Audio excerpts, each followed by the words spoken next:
both of my sons. That a good deal? Sounds like a good deal. Rashi says, not in Rashi. The commentaries say, the Talmud says that Jacob tells Reuven, you're a foolish Bechor, you're a foolish firstborn. You're very foolish. He says, what's it going to help me? So I'm going to kill two of my grandsons. How is that going to make me any happier? Right? So he's not persuaded. Then they get a little more desperate. They finish the food. So maybe that is what makes Jacob change his mind. But in any case, Judah comes to his father, Yehuda comes to his father, and he says like this. He says,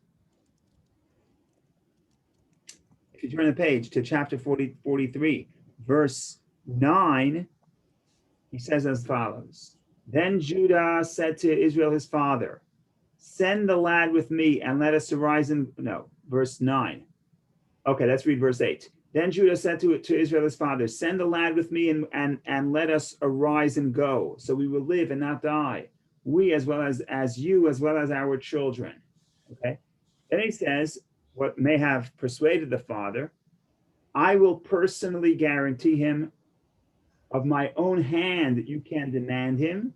If I do not bring him back to you and stand him before you, then I will have sinned to you for all the time. For all time.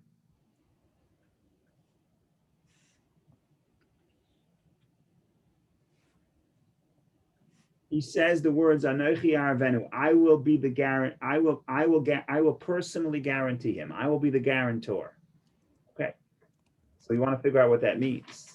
But that's an important word because in this week's parsha, when Judah approaches Joseph, tell Joseph how important it is that Benjamin go back to their father, and Judah says, "I'm willing to stay in Egypt as a slave instead of Benjamin." Judah tells the ruler, he says, "Why am I speaking more than the rest of my brothers?"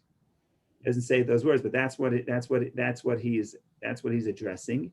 So if you go to this week's parsha on the article, page 253, chapter 44, verse 32. So it's chapter 44, verse 32. It says, "For your servant took responsibility for the youth from my father, saying, if I do not bring him back to you, then I will have sinned to my father for all time." In other words, in the English, you don't see that strongly because it says took responsibility.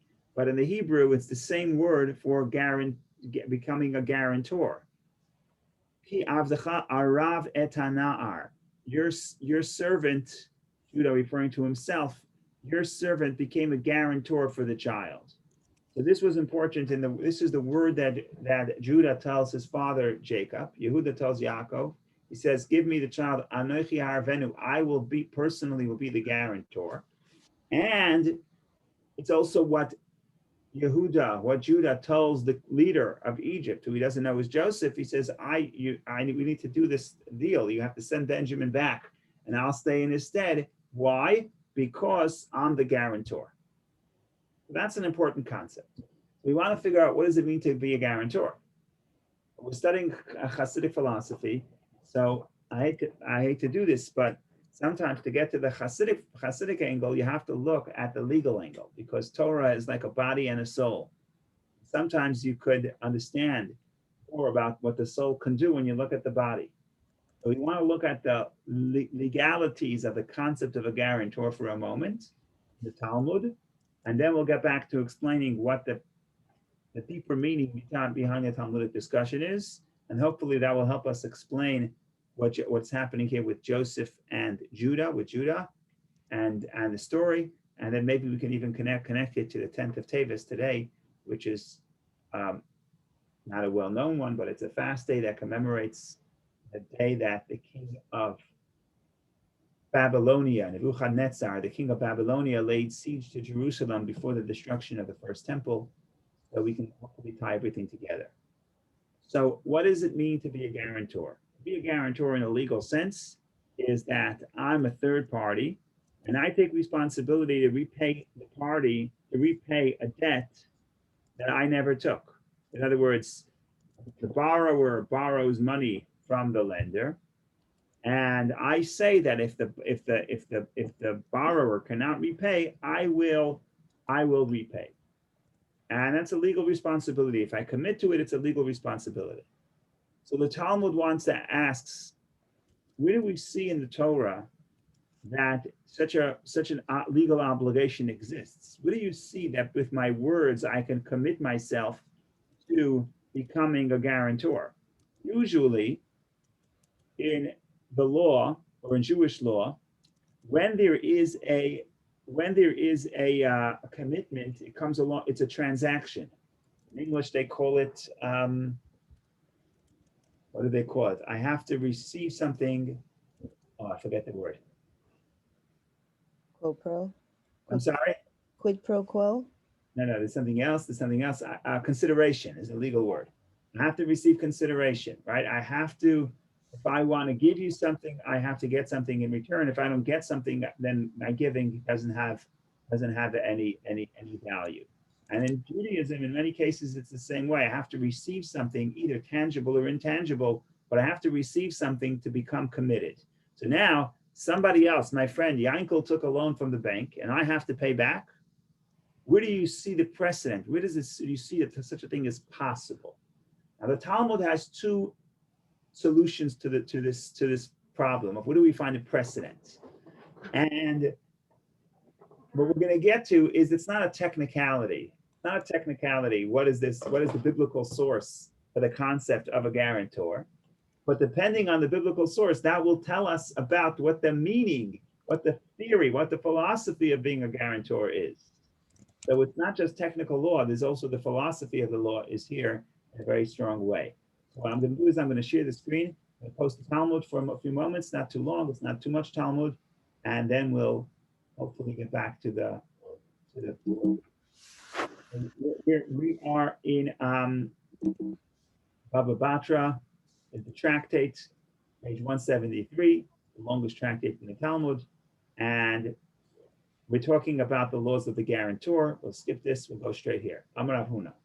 Rav Huna said, from where is it derived that a guarantor becomes obligated to repay a loan that he has guaranteed? In other words, who told you? Where's there a precedent that because I, who have not received anything in return, I didn't borrow money, I'm the guarantor, and yet I have to repay.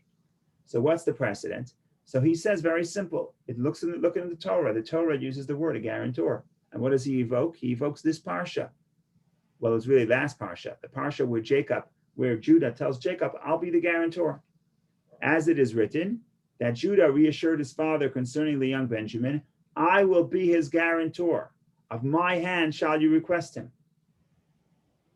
This teaches that it is possible for one to act as a guarantor, that an item will be returned to the giver. Well, the unbold section is just the translation. It's not the actual, it's just commentary. So I'm not sure that's what it means. But in any case, we'll discuss that. So that's one source. How do you know that I could be a guarantor? By my word, I could commit to be a guarantor because that's what Judah said, because the Torah says that's what Judah says, I'll be the guarantor.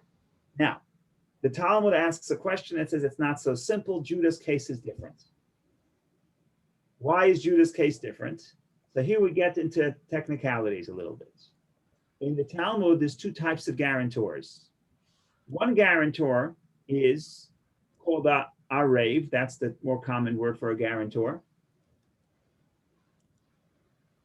And that would mean that if the borrower cannot pay, then the guarantor will have to pay. So it's only conditional. If the borrower doesn't pay, then the guarantor pays. But then there's another form of a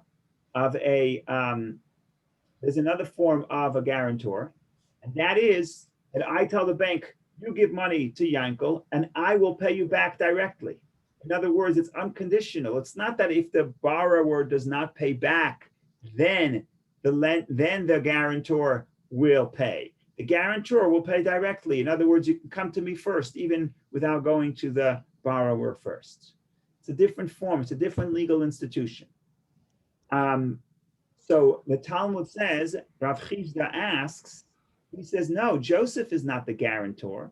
Joseph is what they call a kablan. Here they translate it as unconditional guarantee. In other words, with Joseph, a different story. I'm sorry, with Judah, it's a different story because Judah tells his father, "Give me the son, and I will bring him back to you." But it's not a classic case of a guarantor. The classic case of guarantor is give it to the borrower. The borrower will repay you. If he can't, then I will repay you. This is a different case. Here, it's actually more than what I'm saying. Here, Judah is getting the child directly. He's getting the child from his father, and he's taking responsibility to give it back to his father. It's not the classic case of a guarantor. Therefore, the Talmud is going to offer another proof. Let's read Rav Chisda. Rav Chisda objects to this. This incident involving Benjamin is not a case of a standard guarantor, but a case of an unconditional guarantee. As it is written, also in the context of Benjamin, that Reuven said, "Deliver him into my hand, and I will bring him back to you." One who undertakes unconditional responsibility for a loan has a different status than a standard guarantor, as will soon be elaborated. Therefore, a biblical source has yet to be abducted to teach that one can become a standard guarantor. So we have another proof, and actually, the second proof is very funny. The second proof is from Proverbs, and basically, King Solomon is telling his son, "Don't be stupid. Don't never guarantee someone else's loan." But there's two verses. The first verse is, the rather Rabbi Yitzchak said that the source is from here. Take his garment that is surety for a stranger, and hold him in a pledge that is surety for an alien woman. The verse advises a creditor to take the garment of the debtor's guarantor as payment for the loan. So we have biblical precedent where the verse King Solomon tells the person, go and take the garment of the guarantor, get repaid from the guarantor because he became a guarantor for a stranger. And then we have a more interesting verse where Solomon tells his son, never become a guarantor. If you did, you're in a trap. So, and it is stated, my son, if you have become surety for your neighbor, if you became a guarantor for your neighbor, if you have shaken your hands for a stranger, in other words, you committed to pay back the debt of a stranger, who have become ensnared by the words of your mouth, who have been caught by the words of your mouth. In other words, you said something, you didn't get any money, but you committed and you're stuck. Do this now, my son, and save yourself. Seeing that you have come into the hand of your neighbor, go humble yourself and assemble your neighbors. The last part of the passage means, if your neighbor's money is in your possession, as you owe it as a guarantor, open up the palm of your hand and repay him. And if it is not money that you owe him, but rather you have become ensnared by the words of your mouth and owe him an apology for a personal slight, gather together many neighbors through which to seek his forgiveness. So without getting into details in the context of what's happening there, basically King Solomon is telling his son, look, if you became a guarantor for somebody else, you better go and be nice to that person to make sure he pays back the loan, because if he doesn't, they're going to come after you. So what do we see from here? We see a precedent that in Proverbs, it talks about the concept that, yes, we have biblical proof that if a person with his words could become committed to repay, even though he never got the money. That is the Talmud. So again, just to summarize, we had two opinions. Rav Huna says, how do I know that a guarantor could be obligated? Is because we have the story of Judah. Judah says, I'm going to be a guarantor. And we don't like that answer for whatever reason. And then we get the second opinion is the verses in King Solomon, nothing to do with Judah. So these are the two opinions. Maybe we'll get back to it. Maybe we'll show the screen again. But that's the story. That's so far what we have here from the Talmud. Okay. So what does this look like? It looks like a technical discussion. What is the scriptural source for the concept of a guarantor? But everything in the Torah is precise. And we're going to say the question of where the source, the biblical source for the institution of a guarantor is much more than a technical question of where's the legal source, but it's really a question that runs much deeper, which is what's the philosophy behind it. That's what we're about to explore. So here we go. If anybody has any questions so far, please share. If everything is clear, we continue. Can you explain the Proverbs one again? Proverbs 1 is King Solomon is saying in a poetic way. He's basically saying that there's two verses. For one verse is he tells somebody that go and collect the payment from the guarantor. Right? Why? King Solomon says, why? Because he became a guarantor for a stranger. In other words, so what do we see from here? We see from here, the guarantor never received the money, but King Solomon says, go collect the money from the guarantor. So you see that the concept exists, the biblical source. That's the first verse. So let's look at the first verse. That's the first verse, right? So Rabbi Yitzchak said that the source is from here. Take his garment take his garment that is surety for a stranger, not a perfect translation. He became a guarantor for a stranger, and hold him in a pledge that is surety for an alien woman. In other words, this guy, the guarantor, decided to become a guarantor, and therefore the creditor could collect. That's the first verse. The second verse in Proverbs that he quotes is a little bit different, basically telling his son in a poetic way, don't become a guarantor. It's a bad idea. You've been ensnared. You've been trapped. If you have, then try to appease the friend. Try to appease the creditor. Try to appease people, because otherwise they're going to come after you and they're going to collect the payment from you, even though you didn't borrow the money. So these are two verses. Does that make sense? Yes, thank you. Okay.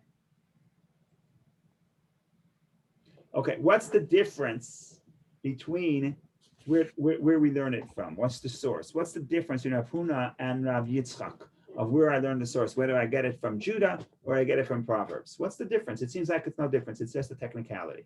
But the Hasidic dimension says no. There has to be a difference. What's the difference?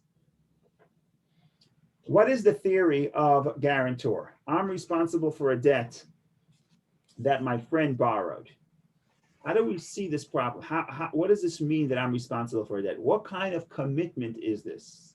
So there's two ways to look at it. One way to look at it, it's just a financial commitment. I have a legal right to commit to pay something for my fellow. So it's a financial commitment. That's one interpretation. A deeper interpretation is that it's not that it's not a financial commitment to my friend. It's a much deeper commitment.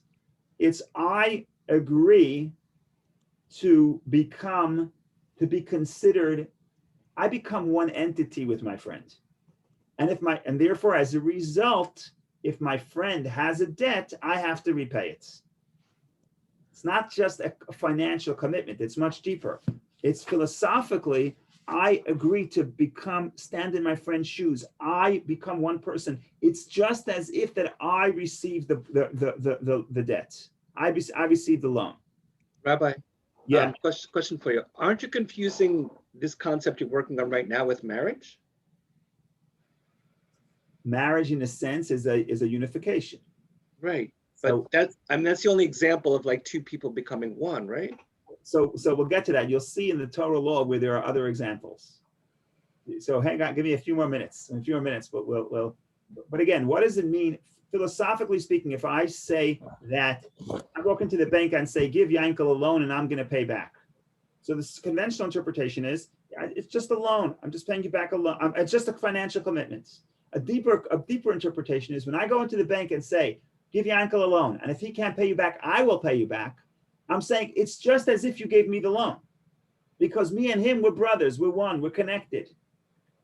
That's obviously a deeper interpretation. But let me give you an example here in Jewish law where you see that's very common, much more common than you realize. So when you talk about Jewish law, you talk about this, one area of Jewish law is the concept of blessing.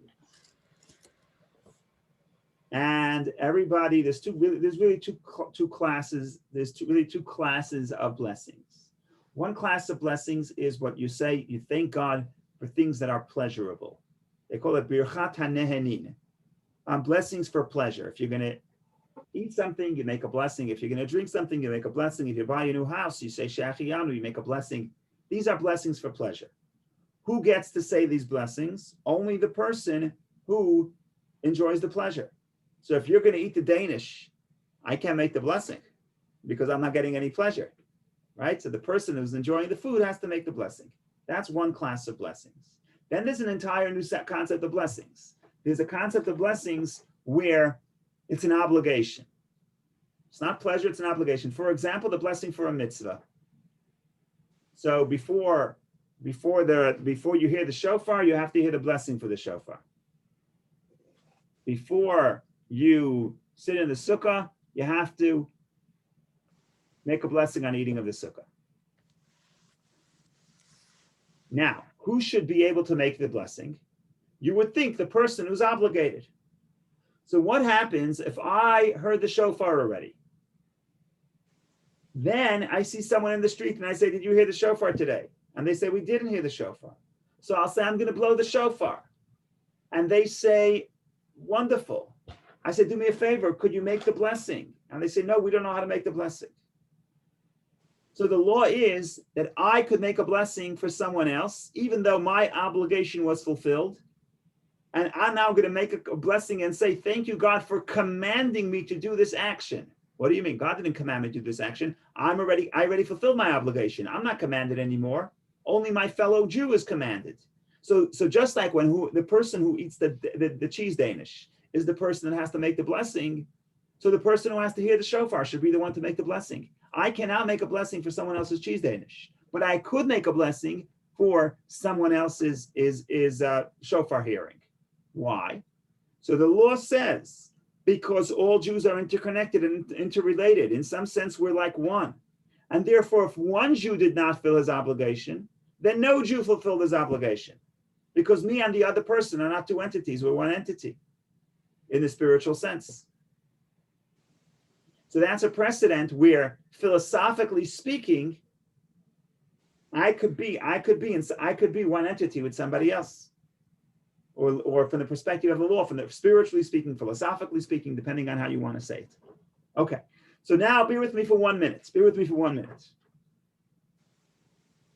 Everybody agrees that in matters, okay, how could I say my obligation how could I say a blessing for your obligation if we're two separate entities? The answer is we're not two separate entities. In our soul, and the soul level, we're all connected, we're all one. In other words, all souls are part of one whole. If we're all part of one whole, then we're all one identity. You're the hand, I'm the foot. Everybody, we're all souls are like one body. So we're all interconnected. So if one limb is not feeling well, all the other limbs are affected. If one limb did not fulfill his obligation, then none of the limbs are complete. And therefore I could say the blessing. Now, all agree that because the reason why we're one is because of our spiritual side, because of our soul. All agree that in matters of spirituality, we're considered like one. And therefore, in matters of spirituality, I could be you, you could be me. In other words, if you're obligated, I could fulfill your obligation for you. Again, I can't hear the shofar for you. You have to hear the shofar. But I could say the blessing. I could say God commanded us to hear the shofar, even though technically now I am not commanded, because I already fulfilled my commandment this morning. But I could consider myself commanded to hear the shofar. Why? Because my fellow was commanded to hear the shofar. Why? In spiritual matters. In the spiritual perspective, we're all one. Now comes the big debate in the Talmud about the guarantor. The question is, could the spiritual concept that we're all one because we all have the same soul, could that trickle down into the marketplace? Could that trickle down into our financial commitments to each other? So Rav Huna, let's think about this for a second. The case of Rav Huna, the first opinion says, how do you know that I can be committed to pay back your loan? Because Yehuda is the precedent. Now let's look at the case of Yehuda. The case of Yehuda, there was no money. It was not a monetary transaction. So what does it mean when Yehuda says, I will be the guarantor? What that means is he's saying, me and Benjamin are one. So there's no situation where Benjamin will stay in Egypt and I'll come home. We're one. And therefore, just like I'm going to come back, I'm going to bring him back. So Judah is not a case of financial transaction. It's a case of saying, me and Benjamin are one entity. I sense it. We're brothers. We're one. So Rav Huna wants to evoke this idea. He wants to say that how do I know that I could walk into a bank and say, give Yankel a loan and I will pay back if Yankel doesn't commit, is because of Judah, meaning just like Judah and Benjamin are one, me and Yankel are one. The second interpretation of Chizda asks a question, and Rav Yitzchak says, no, what are you talking about? That's not a question of money. So what now going back to the verses of Proverbs, the second opinion is so beautiful. This is really, really beautiful. If you look at I'm going to pull the verses up because it's so nice. If you pull the verses up, what do we see in the verses of Proverbs? The key word is stranger. Take his garment for that is surety, that is a guarantor for a stranger. In the second verse, it's the same thing. In the second verse, it's the same thing. My son, if you have become surety for your neighbor, oh my God, yeah? If you have shaken your hands for a stranger. Okay, both verses say the word stranger. What do they mean? It means that from the perspective of the second opinion, I'm not one with my fellow. My fellow was a stranger. I know we have the same soul, yeah, but that doesn't play out in the bank. That plays out in the synagogue when I have to say my blessing for you in spiritual matters. But in matters of material matters, physical matters, matters that are physical, here you can't say, I'm going to pay you back because I'm one entity. We're not one entity. We're one entity in the soul, but not in the body. So therefore, Rav Yitzchak says, no, what is the biblical source for the concept of being a guarantor? We're not one entity. We're a stranger. And yet we see that you can make a financial commitment to a stranger. That's the second opinion. So now, does the second opinion not agree that all Jews are one? No, all Jews are one. The question is, could you sense that unity in the marketplace? Could you sense that unity in the bank? Could you sense the unity when you're doing business with your fellow? First opinion says, yes, when I'm committing to my friend to pay him back, what's the philosophical underpinnings of this commitment? Because I feel he's my brother, so I'm willing to see myself as one entity with him. That's Rav Huna. He's more on a spiritual level. He says the spirituality could penetrate the marketplace as well. Rav Yitzchak says people are not at that level when it comes to dollars and cents, when it comes to business. They don't see the other guy as one entity, even though truth is spiritually you're one entity, but people don't sense it. And therefore, to prove that one could be a guarantor for someone who's not his brother, not one entity, we quote the verses of Solomon. Solomon says, my friend, why are you becoming my son, why are you being a guarantor for a stranger? The key word is stranger. So when you read it the first time, you think that the key word is you became a guarantor. Now, the key word is stranger, because that's the proof. The proof is that you could become a guarantor for a stranger. Now, that's the idea of guarantor. How does that come back into Judah? And what does this tell us about Judah? And what does this tell us of why Judah becomes the leader of the Jewish people? Because Judah, even though in the beginning of the story he sins, and he is instrumental in the sale of Joseph. And that's why the brothers are upset at him. And after the story, I remember we discussed this, and after they sold Joseph, the brothers were upset that Judah allowed it to go forth, or Judah orchestrated it, and he was separated from his brothers, and he went out, and he went to a distant place, and he married a Canaanite woman, and you had that whole story unfolds. But somewhere or another, Judah is transformed. He comes back to his brothers, and now he's been totally transformed. Instead of selling his brother as a slave, meaning I have no connection to my brother, he now has complete teshuvah. He's totally transformed. When he sees his brother as one entity as me. That's what he tells his father, and that's why his father believes him, and his father is moved, and his father sends Benjamin. Because your brother is no longer your stranger. Judah says, I'm going to be the guarantor. He doesn't mean a financial guarantor. This was not a financial transaction. He means it's my responsibility because me and my brother are one. If I come back, he comes back. And that's what Judah reaches. Now you want to say another perspective is, why is Judah the leader? Because that's the nature of leadership. What is the leader? What is a true leader? A true leader is not I'm leading somebody else, but this true leader sees himself as part of the people he's leading. They're one entity. He sees himself, he identifies with the people he's leading. He's not leading strangers. We're one entity. All Jewish people are one complete structure, one complete body. The leader is the head, but the head and the foot, the head senses I'm the head of the foot. Then you have all different philosophical levels.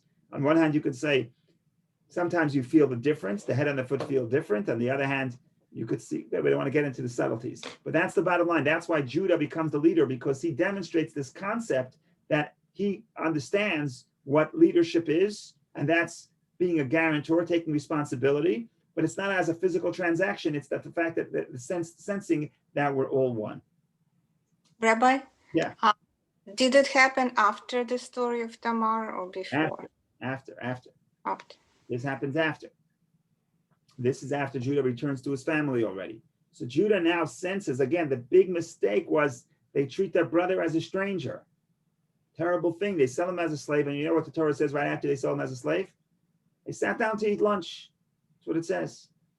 Why does the Torah have to say they sat down to eat lunch? I know they eat lunch. Of course they ate lunch. If they hadn't eaten lunch, they would die from starvation. No, the Torah wants to show you that they were completely numb to the sin. The plight of their brother was not important to them. They were completely numb. They sat and ate lunch right after this terrible sin. And now you have a complete turnaround.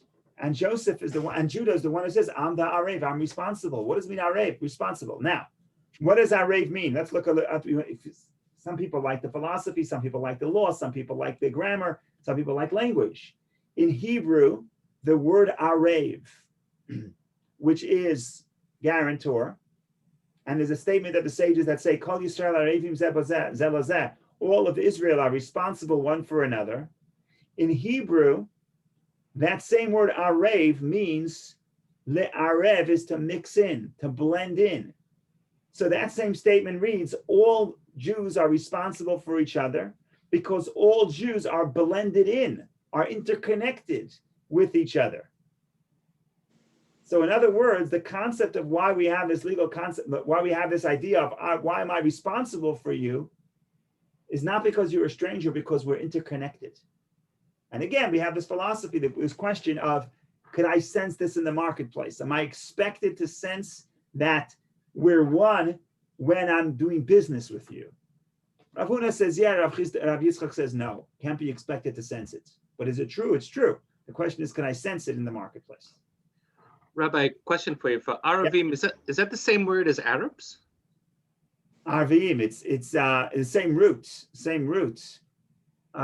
Arav, but I'm pretty sure that the root of Arav comes from Arabia, which is a different word. It has the same letters, but it's a different word, and it could be it's related to the word west, Erev, which is west, which is maybe where they come from, even though they come from the east. In other words, depending on the perspective, I believe Arvim is related to west. But again, the concept of west is related to being mixed in. All these words are interconnected. So give me 15 seconds and I'll show how you get from one to the other. Why is the west Ma'arav? East is Mizrach. Mizrach means rise, shining. So east is shining. The word for east is shining because the sun shines in the east. What is the word Ma'arav? The word Ma'arav comes in the word Erev, which is evening, because in the evening, the sun is in the west. What is evening? So Erev, the word Erev, and I think Arav, which is Arabia, I think that's related. I have to double check. But Erev, evening, west, what does that have to do with the idea of mixed in? So the idea is as follows. In the darkness, things blur. You can't see distinctions in the darkness. So in the darkness, everything becomes one blur, everything becomes mixed up. Look at the Hebrew word for boker, morning. Boker is the opposite of evening. Evening means everything is mixed in with each other. Erev mi'urav, all mixed in. Boker means levaker. Levaker means to distinguish. All of a sudden, the sun rises. Now I see once a table, once a shoe. Right? When I was a kid, my kids still have this. You're lying in your bed and you see an image and you think it's a ghost. You wake up in the morning, you realize it was the closet that was open and you had a shirt hanging, right? You can't distinguish. The morning, the sun rises, you start distinguishing. So you see how morning is related to distinguishing, evening is related to being blurred. Blurred means related to being mixed in. So west comes from west is evening. So all these words are interconnected, and they're all related. The question is how deep you want to drill. Okay, so I want this is the idea in short. I'm also going to send out an email about this later today, God willing, so you can read up a little bit more about this. Let's tie it into the idea of the day that we commemorate today, the day that the king of Babylon laid siege to Jerusalem. At the destruction of the first temple, 3 years before the destruction, it took 3 years for Jerusalem to fall. So if you want to look at Hebrew language is an interesting language. A lot of words, sometimes words have opposite meanings. We discussed this a few weeks ago, I think. The same word to plant is the same word to uproot. The same word to stone is the same word to remove stones. There are many other examples. So here is the verse. The verse says, Samach Melech Bavel. The king of Babylon leaned on Jerusalem, meaning he laid siege to Jerusalem. So the Hasidic commentators explain that word, samach, to lean on, could also mean the opposite. It could also mean support. So in some sense, the king of Babylon, who came to destroy Jerusalem, is actually supporting Jerusalem. How so? So we say, what is the strength of the Jewish people? The strength of the Jewish people is, we know, when the people sense that they're united, right? It happened in the second temple, that we say the second temple was destroyed because of infighting, but it wasn't just the second temple, it was also the first temple. That wasn't the main reason. They had other problems, they had idol worship. But the Jewish people, if they would be united, no one can take over. No one would be able to overcome them. Even today in Israel, the biggest problem Israel faces is not Iran, but it's the internal division. So what does God do to get the people to unite? So the Hasidic commentators explain very simple. God has to remind the people, you are one. You're not a bunch of fragments, a bunch of individuals. You're one people that don't care about the neighbor. You're one people. How do you emphasize that they're one people? When there's a siege, when we're all locked in together, we're all in the same boat. That really is what Nebuchadnezzar, the king of Babylon, was doing from the divine perspective. Reinforcing that there's a terrible tragedy of the siege.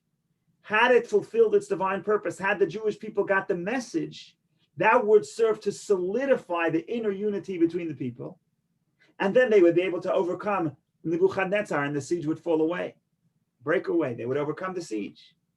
The problem is, unfortunately, they didn't get the message and they didn't feel as if they were one entity. So it became a tragedy. But when we think about, when we commemorate the day, we commemorate the tragedy, but we also have to commemorate what was God's intention. What this could have been. This could have been not that the king of Babylon leans on the city, but the king of Babylon supports the city. And one more point about Jerusalem, because it was the siege of Jerusalem. Jerusalem was a city that was not divided amongst the tribes. Every part of Israel was divided amongst the tribes. Jerusalem, the capital city, was not divided amongst the tribes. Not only that, if you happen to live in Jerusalem in biblical times, you could not charge rent for somebody staying over in your house. You're not allowed to charge rent. There's no business of Airbnb, no hotels. Why? I don't have to pay rent in Jerusalem. Jerusalem belongs to everybody. King David says in Psalms, when he says, Shir LaMa'alot, the song of ascent, they went to Jerusalem, I rejoiced when they told me, Beit Hashem Nelech. I forget the exact 130 something. I forget the exact number. Beautiful, beautiful verse. If we had time, I would check it. I would put it up in English, but we're running out of time. So the verse says like this. We say it every morning. You know what we say it every morning in Shabbat davening. So I have the translation here. The verse says like this. So it's Psalm 2. Psalm 122. Song of Ascents by David. I was happy when they said to me, let us go to the house of the Lord. Our feet were standing within your gates, O Jerusalem. Jerusalem that is built like a city in which all Israel is united together. Very poetic. In Hebrew, Ki'ir shechubra la yachdav. It's the city that unites us all. How does it unite us all? It wasn't divided to any particular tribe. Every part of Israel is part of one specific tribe. I'm related to that tribe because they're my cousins. But Jerusalem is where we go and we all feel one. And that's what the leader feels. That's what Judah feels. And hopefully Judah helps us feel that. And then we could sense the interconnectivity. We could sense the brotherhood in all areas of life. And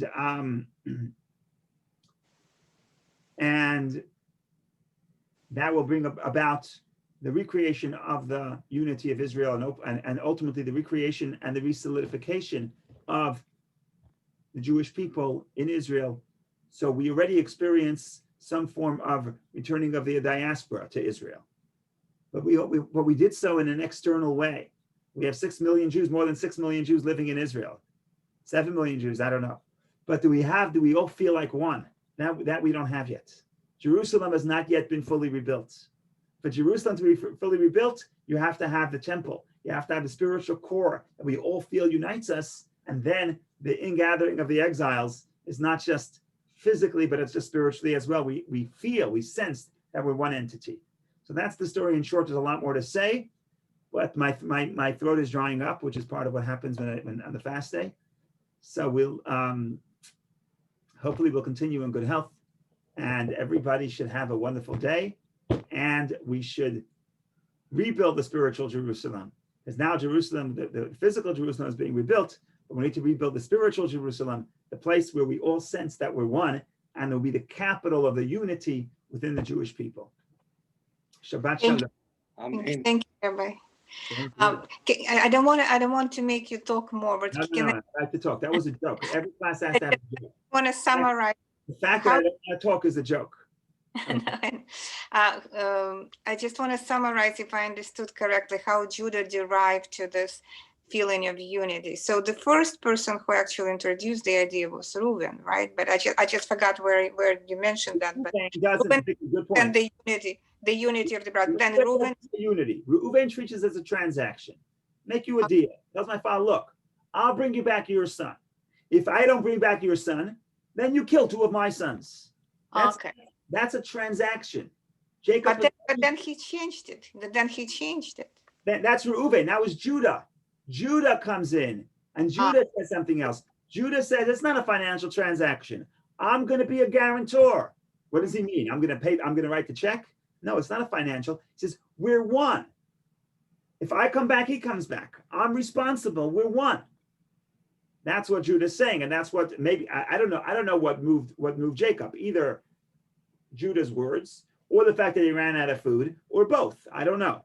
But you see that for Judah, what was Judah's state of mind? And that's what Judah tells Joseph. By the way, Joseph reveals his identity to Judah 1 verse after he says that. In other words, Judah says, I'm responsible. And then he says, my father's soul is bound to Benjamin. And then Judah reveals himself. And then Joseph reveals himself. What exactly tipped the scale? What got Joseph to spill the beans? What broke him, so to speak? What broke the facade? I don't know. It could be it was this. It could be is what he said, I am a guarantor for my brother, not just any brother, a brother from a different mother, son of Rachel. The same guy who orchestrated the sale of a brother and treated a brother like a stranger now treats the son of Rachel like one entity. Oh, that's the big deal. And that's the real transformation of Judah first before Joseph. And that happened after the Tamar story. Yes. Maybe. Yes, and maybe Tamar helps this happen, helps the person understand his responsibilities, etc. So how it happened is theory, but the fact that there was a transformation that you see, that the story is clear.